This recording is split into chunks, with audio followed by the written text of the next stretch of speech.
The story you're about to hear is a compilation of documented true facts about historical characters, events, or locations. Please sit back and listen as I narrate this story to you.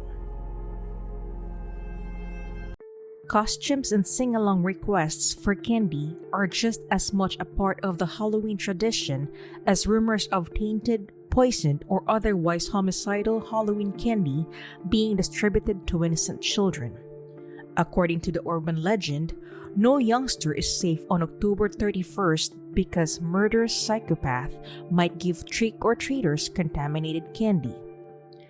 Every year on October 31, children in the United States dress up in costumes, visit their neighbors' homes, and collect candy and other treats after saying trick or treat. Sociologists Joel Best and Gerald T. Horiuchi determined that the threat is grossly overblown after conducting a thorough investigation of so-called Halloween sadism, or crimes expressly committed utilizing Halloween treats or costumes. The majority of the cases the researchers looked at were either exaggerated or could not be connected to Halloween itself, despite the fact that both parents and children are instructed to be on the lookout for modified treats. According to Best and Horiuchi, people become more afraid of Halloween sadism when things are scary. For instance, fear of contaminated candies increased in the early 1980s following a spate of Tylenol poisonings in which acetaminophen laced with cyanide was put on store shelves and sold. 7 Americans died as a result of cyanide-laced acetaminophen tablets in the unsolved high-profile murder. Due to the high-profile case, child-proof containers and strict federal legislation intended to punish drug tamperers were introduced, but there was no apparent increase in contaminated Halloween candy. Best looked over 25 years worth of Halloween news from the New York Times, the Los Angeles Times, and the Chicago Tribune to establish whether the idea of tainted candy has any merit. According to his study, there has only ever been one death from poisoned Halloween candy, and it wasn't caused by a sinister stranger intent on harming trick-or-treaters. Although the worries could be unfounded, there have been Halloween crimes employing poison. In North America, the first instance of Halloween candy being tampered with was reported in 1959. A California dentist by the name of William Shyne gave out 450 Halloween candy to kids that contained laxatives. 30 of the kids were sick as a result. Later, he was accused of unlawful prescribing of pharmaceuticals and outrage of public morality. The first reported Halloween poisoning occurred in 1964 when Helen Pfeil of Greenlawn, New York, allegedly gave out arsenic-laced ant poison buttons to trick-or-treaters. Arsenic has been employed as a poison for many years. Miss Pfeil was handing out the arsenic buttons because she was annoyed by the older children trick-or-treating at her home. Dog treats and steel wool pads were also included in the bag with the buttons. The buttons featured skull and crossbones on them and were labeled poison.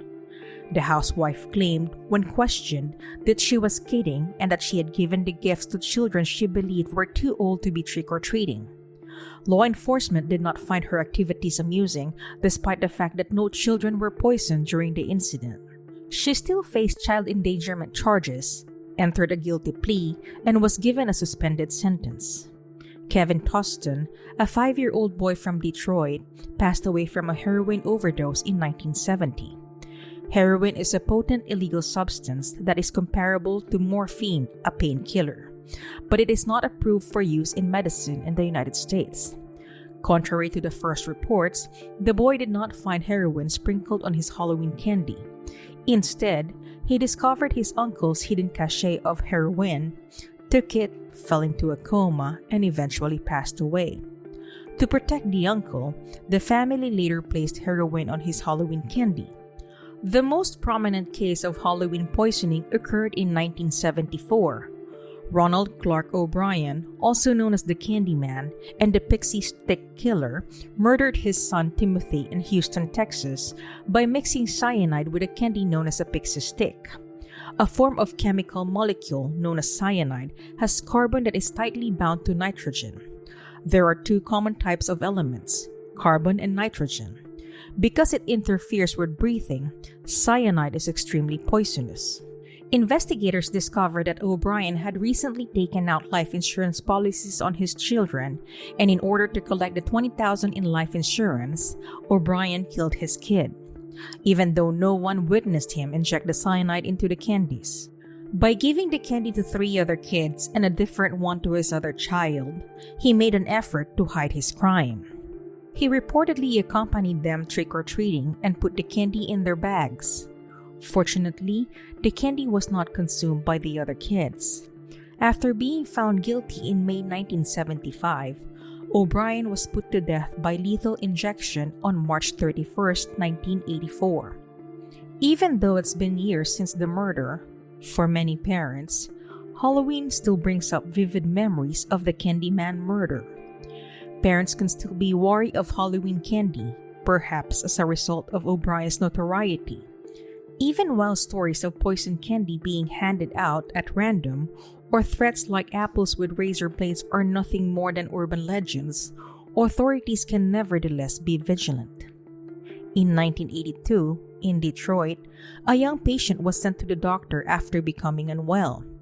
The physician misunderstood the lab findings and assumed the patient had cyanide poisoning. The pediatrician made claims to the public that someone had tainted the kid's Halloween treats. The results of additional testing to determine the child's condition were equivocal, and subsequent Food and Drug Administration tests on the candy came out negative, meaning there was no trace of cyanide found. In 1988, when some Halloween candy was x-rayed, Maryland Hospital Center found a needle in a candy bar. That matter was never resolved. In 1990, Ariel Katz, a 7-year-old child from Santa Monica, California, passed away from heart failure during trick-or-treating. The youngster, however, had cardiac issues from birth, and the autopsy revealed that she passed away from an enlarged heart. In 1991, Kevin Cherry, a 31-year-old man from Washington, D.C., passed away after consuming some of his child's Halloween candy. It turns out, he passed away from heart failure, which was unconnected to having Halloween candy. However, there was enough panic brought on by the tale. In 1994, in New Britain, Connecticut, a 3-year-old was given a cocaine intoxication diagnosis following Halloween. More than a week later, police reported that they had not discovered any evidence of cocaine or other illegal narcotics in the remaining Halloween sweets. According to reports, the boy had a propensity of putting everything in his mouth, so it's possible that he got sick after consuming some household items. In 1996, a 7-year-old boy called Ferdinand Siquig from San Jose, California, passed out after consuming candy and cookies from trick-or-treaters. Initial urine testing revealed traces of cocaine, but subsequent tests conducted by different labs revealed no traces of cocaine. In 2001, the first story, after dispensing candy bars with needles inside of them, James Joseph Smith was charged with intent to cause murder, harm, or disease in Minneapolis, Minnesota. No one was seriously hurt, but one child who bit into a candy bar was stabbed with a needle. Smith was found not competent to stand trial. A petition to put him to a psychiatric hospital was the most recent development in the case. Story number 2 for 2000 was when marijuana packets disguised as candy bars called sneaker bars were found in Hercules, California. A homeowner was identified by police as the source of the treats, but he denied any intentional involvement. It was claimed that a box of what seemed to be Snickers bars was abandoned at a post office with insufficient postage or the wrong address. The homeowner, who worked at the post office, took the box home and decided to give it out as Halloween candy because there was no way to return it to the sender. He was unaware that the candy bars were actually an attempt to smuggle marijuana through the mail. In 2001, a 4-year-old girl called Tiffaney Young passed away in Vancouver, Canada, after consuming Halloween candy. However, a non-contagious bacterial illness was later identified as the cause of death.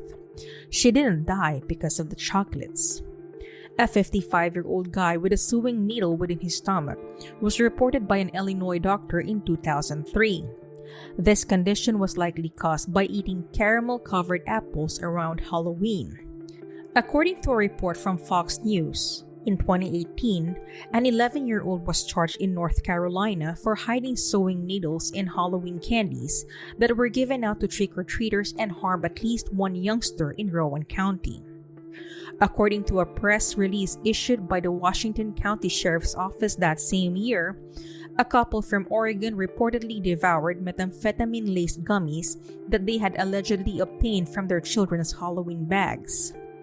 The Auburn, Georgia Enforcement Department and Indiana State Police, among other police agencies across the nation, have issued alerts on the distribution of candy that has been intentionally or unintentionally tainted with drugs. THC and ecstasy are frequent offenders. 1 or 2 occurrences of tampering every year almost always involve a friend or family member, frequently as a joke. Instead of poisoning, nearly all of those incidents included sharp items. The remaining 25% caused relatively mild injuries, and 75% resulted in no injuries at all. No child has ever died after consuming Halloween sweets from an unfamiliar source. Hey everyone! I just wanted to express how grateful I am that you took time out of your day to listen to my narration. This is Nikki of Twysted Mind, and I'd like to wish you a wonderful rest of your day. Salamat!